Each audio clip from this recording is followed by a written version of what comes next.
పెద్దనా, ఇందాకేదో ఆలోచిస్తున్నావు, ఏంటది? ఏమీ లేదు. నేను దొంగతనం చేశాను. నేను దొంగని. నన్ను శిక్షించండి, అంతే. లేదు పెద్ద, నువ్వేదో దాస్తున్నావు. ఏం ఆలోచిస్తున్నావు చెప్పు. ఏమీ లేదు బాబు, ఏదో పిచ్చి ఆలోచన.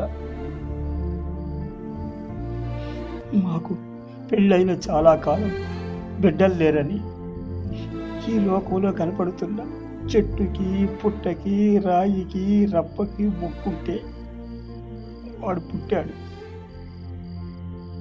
నా కొడుకు పుట్టాడనే ఆనందంతో వాడికి ఏ సవంత కష్టం కూడా రాకుండా వాడిని ఎంతో అల్లారు ముద్దుగా పెంచుకున్నాం బాబు.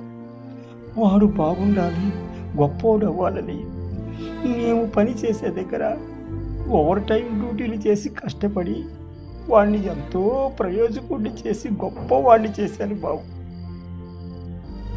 గొప్పవాడయ్యాడు బాబు.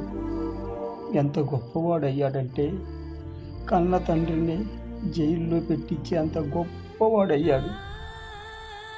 అదే బాబు నాకు వచ్చిన ఆలోచన.